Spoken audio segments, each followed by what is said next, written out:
Plus on everything. We up, we now, let's go. I like my music loud, so DJ turn me up. Yeah, DJ turn me up. Yeah. Hello guys, and welcome back to my YouTube channel. It's your boy JD, and I'm back giving another video. I was told by the title below, I'm back with another motherfucking story time. Guys, it's been so long since I recorded. Oh wait, hold on guys. Let's get into the skin. The skin is eating, period. You know, the twist might not be eating right now, but they're going to be eating soon. But the skin, perfect. But guys, it's been a minute since I recorded, and I just felt like it was time for me to come back and give y'all another motherfucking story time.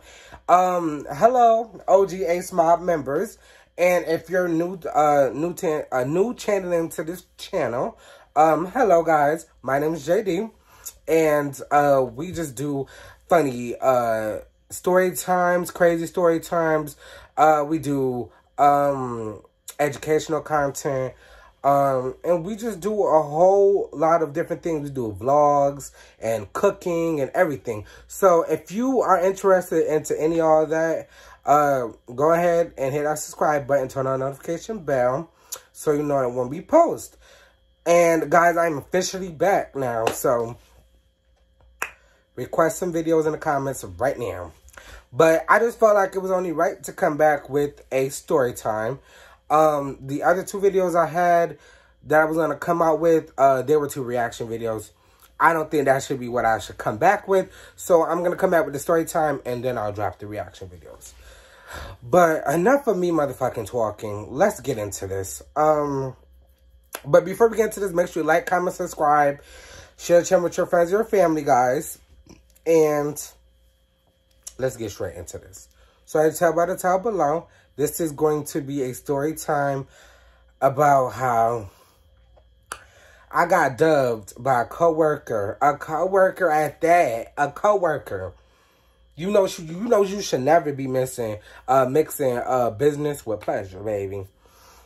But me being young, I was like, you know what? I'ma do it. I'ma go for it. So let me give y'all some backstory. So I met this girl at my job. And we were both in the same training class. So we were both training to be cashiers at the time. And I'm going to give the girl a name. I'm going to give the girl a nickname. Her name is going to be T. So me and T, we kind of hit it off immediately. Like, it was me, T, and then let me give the other girl a name. We're going to say me, T, and Lex. Me, T, and Lex. We was just, you know, we was on the same training class. We started at the same time on front end at the job. So we're kicking it, and well, I won't say kicking it. We're talking to each other during like training class and everything. And like when we had like our breaks or lunches, we'll go sit with each other and eat and talk, right? But at first, the conversations always were about like, you know, oh, how we think we're going to be doing when we first get on the register and shit like that. And we were just like really just getting to know each other. So as, you know, the days go by and we're talking a lot, me and T kind of hit it off. Me and Lex, we were cool. Like, we were cool all three together. But like, I never really talked to Lex like one-on-one, just me and her before. I always talked to T before, like by herself, but I never talked to Lex like that. And mind you, T, let me give y'all a description of T. T was like, she was a little bit shorter than me. She was brown skin. She was real thick, pretty face. And she was just genuinely like, she was a cool ass girl. Like, genuinely cool as shit. So I really kind of fucked with the personality off rip. But also in the back of my mind, I was thinking like, yo, you just started at this job. You don't need to be trying to, you know, be dating nobody at work. Like, mixing work and relationships ain't never going to be a good outcome. So I was like, you know what? Let me not do that. But also, I was thinking in my head, I'm like, low-key, I might like her and I might be, you know, feeling her, whatever. But is she really feeling me? Because That's really the question, because you don't really want to tell a motherfucker that you like them and whatever until you feel like, you know, they giving you some type of sign back that they fucking with you too. So, like, I wasn't even trying to do too much on it. So, I just left it alone. And here comes the day where we're finally getting on the registers. So, we're finally on the registers by ourselves. Mind you, if I'm not mistaken, T was on the register right next to me. So, you know, we looking at each other or whatever. But mind you, the way how she was, how T was set up is like, we'll just be randomly looking at each other and we'll start smiling. Like, that was really like, that was really what kind of led me on to think that she kind of liked me a little bit. Because, like, if we're on the register and, baby, you're on the register next to me, you should be paying attention to your job. Why are you staring at me laughing or smiling? You know? So I would just pick it up on it. And I was like, you know what? Fuck it. Maybe she do like me. So a little bit time go by. We exchanged. We're still, actually, no, we didn't do that yet. So some time go by, and this is where everything kind of gets crazy, guys. So bear with me. So I think it was like a couple weeks go by, and every time we see each other at work, we're speaking to each other, laughing, having a good ass motherfucking time. So me being me, I'm like, okay, I think she definitely fucking feeling me. I think she feeling me. So I'm gonna go shoot my shot, but I was thinking about it the whole shift. Like, as I was coming in, I clocked in. I'm like, you know what? I'm going to shoot my shot today. I'm going to see how it go. So I'm on the register, scanning customers, everything, thinking about it the whole shift. Like, how am I really going to shoot my shot? And how am I going to ask her for a phone number or whatever? And also, granted, I was feeling like, let me not get fucking rejected. Because if I get rejected, that's going to be fucking sick as shit. Like, do you know how embarrassed that is? And if y'all an OG A-Smart member, y'all remember from the last story time that I told that girl that I liked her, and she played in my face and was like, oh, I didn't think you were serious. Like, I think you were joking. Like, da-da-da. So I was already had a little PTSD from that because, like, baby, you're not finna tell me the same thing. Don't play in my face like that. I don't like that. I don't like that. So I'm thinking about it the whole shift. I'm like, damn, how am I going to ask her for her phone number without it being weird? And if she do curve me, what is going to be my comeback? Because, you know, you got to be quick with them comebacks. Like, I didn't want it to be like, oh, I asked her for her phone number. She say no. And, like, turned it into, like, a weird thing. So I'm going to have to say, like, why did I need her phone number? So that she don't be like, oh, I don't even like you like that. And I'd be like, oh, it ain't even like that. I just needed it because I wanted to keep in contact just in case you wanted to pick up a shift or some shit. I think that's what I said in my head. I was like, I'm just going to tell her, like, oh, I need the phone number just in case, you know, you want to pick up a shift or blah, blah, blah. So, the end of the shift comes. Mind you, she was getting out 30 minutes after me. So, I see her in the line still. I'm like, fuck it. I'm going to shoot my shot. So, I go, and I'm like, okay, I'm going to go through her line, ask her for her phone number, but I have to buy something. So, at the time, by the registers, we had marshmallows. Marshmallows were 99 cents. So, I was like, you know what? I'm not really trying to spend too much money. I'm just going to buy a bag of marshmallows to go through her line. So, I go pick up the bag of marshmallows, and I put it on her Carrera boat. So, I'm waiting for her to cash out the customer in front of me, and then I was next. So, mind you, baby, my heart is beating. Like, I'm telling you, my heart is beating like crazy. Because I'm like, I don't know how she going to react to this and what she going to say and da-da-da. So, I was, like, real nervous. But I was like, fuck it, Jamal. Let's do it. Let's do it. Chill. So, I was like, you know what? Let me stop being a vagina. Because you ain't no vagina. Your mama ain't raised no vagina. Okay. Only thing is to do it. So I grabbed the marshmallows, put it on the belt. She's scanning me out. She was like, oh, you off already? I was like, yeah, I just got off. I was like, what time you get off? She was like, mind you, I got off at 7 o'clock. She got off at 7:30. So I'm like, oh, what time you get off? She's like, oh, 7:30. She was like 7:30. And I was like, oh, damn, okay, you'll be out in a minute, you know? Because it was like about 7:10 at that time. So I'm like, you going to be out soon. Like, don't even worry about it, right? So she get done cashing me out. She tell me my total.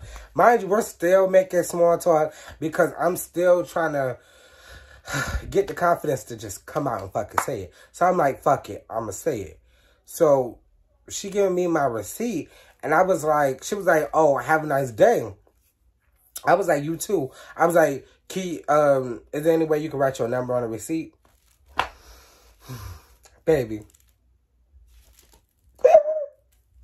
I asked this woman, I said, can you write your phone number? I said, oh, no. You know what, guys? I'm missing a key part of the motherfucking story. So, when she was cashing me out, this is how I ended up asking for the phone number. So, when she was cashing me out, she gave me the receipt. And she was like, have a nice one. Is there anything else I can get you? I said, you can put your phone number on that receipt. Baby, I was real bold with it. Because I was like, fuck it. I'm going to come out and say it and do it. So I said, baby, you can put your phone number on that receipt. She gave me the motherfucking phone number. Because she stared at me for a minute. And I was like, damn, I done fucked up. I said, she probably gonna tell everybody at this fucking job. Damn, I'm done. I gotta quit. Because, baby, I don't want that bad press again. It already happened in high school. Baby, it gave me PTSD. I wasn't going back.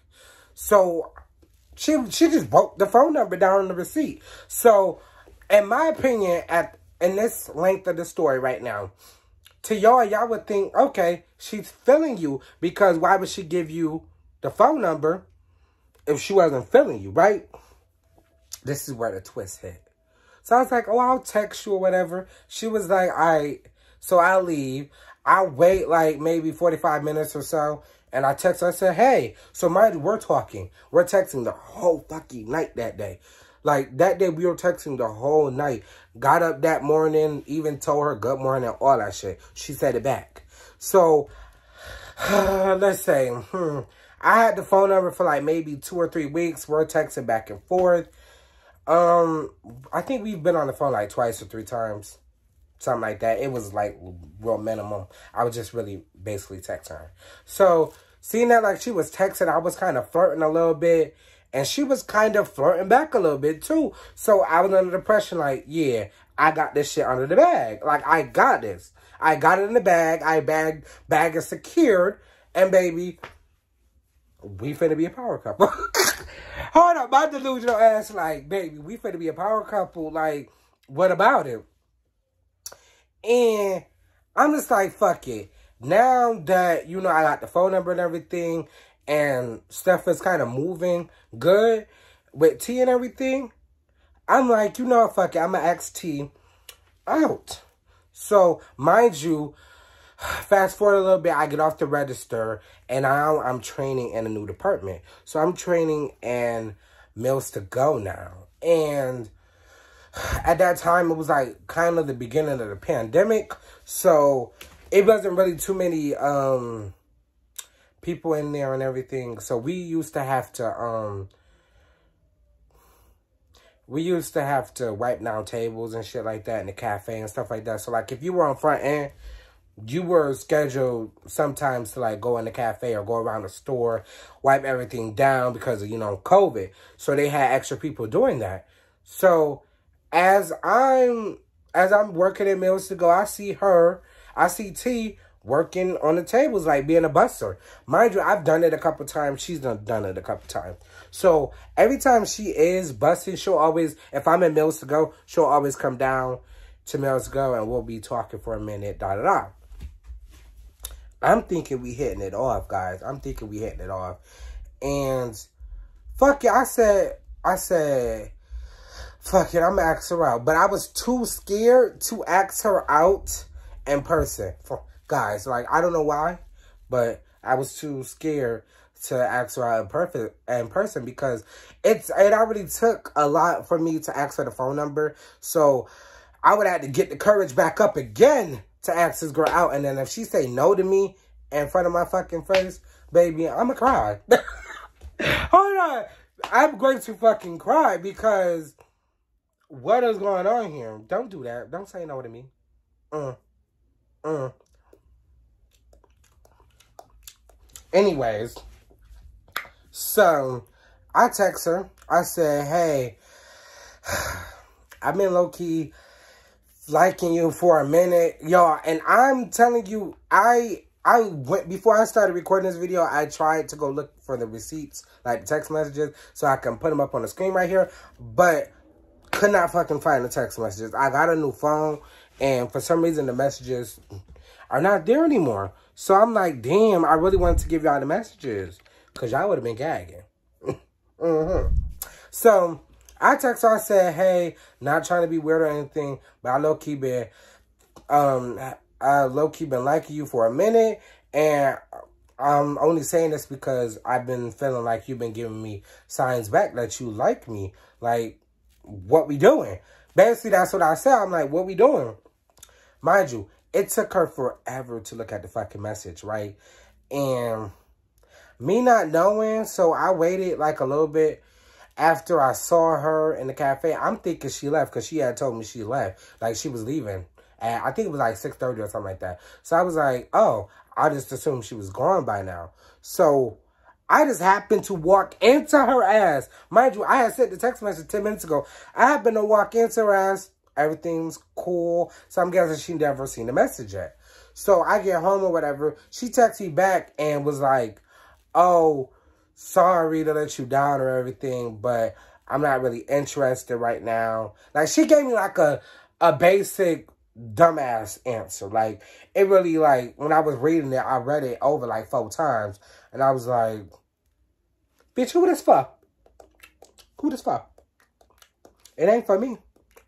Because, babe, you definitely been flirting back. So, what you mean you're not interested? Explain, please. Explain. Because I don't like that. I don't like it. After she said that she was not interested, guys, I had her on Snapchat also. She blocked me on Snapchat. She didn't block my phone number, but she blocked me on Snapchat. And I seen her. I did not see her for like a couple of days, right? Mind you, she used to always work in the cafe when I was in Mills to Go. So it just happened to be I was in Mills to Go this one day, and I had saw that she was on the schedule. So I'm like, oh, she's going to be over here. Let me brace myself, you know, let me not act weird or anything, you know, act like shit normal. Like, it didn't faze me. But deep down inside, bitch, I was fighting the motherfucking air. Fighting the motherfucking air. Because, bitch, not again. Not again. Again. Not again. I can't. You know, I'm tired. I'm sick. I'm tired. I'm fighting the motherfucking air. Because why you do me like that? It seems like they always do me like that. Like, they give me that sign that they like me. And then when I say something, it's, oh, I don't even like you like that. It's not like that. We just friends. Baby, that's why I don't even shoot my shot no more. Bitch, if you want me, just say it. Come out and say it. Because I don't even shoot the shot anymore. Because you're not finna embarrass me again. Baby, you're not going to embarrass me. So I see that she on the schedule, guys. Why I don't see her the whole shift. So I'm like, what the fuck going on here? Whole time she done switched her shifts with somebody else. So now there's this guy in the cafe wiping down tables instead of what she should be doing. So I'm like, oh, she being weird as shit now because she done switched shifts and everything just so that she couldn't see me. So that's what I'm thinking. So I didn't text her back or anything. Kept it cordial. So then, fast forward 2 days later, I see her on self-checkout now. I walked past her. She was like, oh, hey, Jamal. I was like, hey, not trying to be weird or anything. I just said, hey. She was like, oh, where you working at? I was like, I'm working at Mills Go. She was like, oh, I'll be down there in a little bit. So I'm just like, that's weird. Like, now you want to talk to me after you just let me down. And then you switched motherfucking shifts so that you didn't have to see me. So now that's just getting motherfucking weird. Right? She acted like nothing happened. Like the message never happened or anything. And one thing about me, I can I can ignore it to a certain extent, but baby, don't play in my motherfucking face. I don't like that. Don't play in my face. And then fast forward later on, after she blocked me on everything, and she told 2 people at work that I had liked her. But they ain't really, it wasn't like really like a big rumor or anything. They just told them, and they had came up to ask me or whatever. So fast forward later on down the motherfucking line, why the fuck I see her ass at the mall? I'm at Grace Ridge Mall with my mom and I think my sisters. And I see her ass in Route 21. Route 21. She was with some other girl, right? And I heard her, or I overheard her say, oh, she pointed at me and she was like, oh yeah, that's the boy that liked me at my job. Right? But then the friend started laughing. So like, I felt some type of way. And I just was like, don't act weird now, baby. Mind you, she already had left the job by then now. So she was working somewhere else. I don't know where the fuck she was working at because I wasn't keeping up. But she was working somewhere else. And like, they started laughing. And I was like, yeah, not too much on that. Because, baby, the friend wasn't that cute. Baby, you look like a goddamn silverback gorilla in the fucking face. Bitch, don't do it. Don't do it. Don't do it. Because, baby, we can go there. Okay? But, guys, this is the end for this story time. I just keep getting let the fuck down. So now my next move is, baby, I'm not making a move on you unless you make a move on me. You gotta come out and clearly say it. Because, baby, I ain't gonna get caught up like that again. It's too much. And PTSD is real, baby. It's real. I can't do it no more. I can't do it. JD signing off, baby. Because I can't. So if you interested, shoot your shot. Maybe I'll shoot it back. Yeah. But, guys, before I end this video, make sure you like, comment, subscribe, share it with your friends or family. Let me know in the comments if you love this story time. Let me know what kind of videos you guys want me to do now that I'm back. And also, guys, tune in to Ace Mob Radio on the AMP app. I'll be doing my first big episode real soon, but I have been doing little mini episodes. So, go over to AMP and go over to AMP, create an account, and go into the search bar and type me up at JD the Ace, and you'll find my page. You know, obviously a picture of me, and it will say It's My Radio on it. And go over there, follow me, and turn on notification bells so that you know when Ace Mob Radio goes live. You're not going to want to miss that, guys. And this is going to be the end for the story time. I'll see you guys in the next one. Peace, Ace Mob.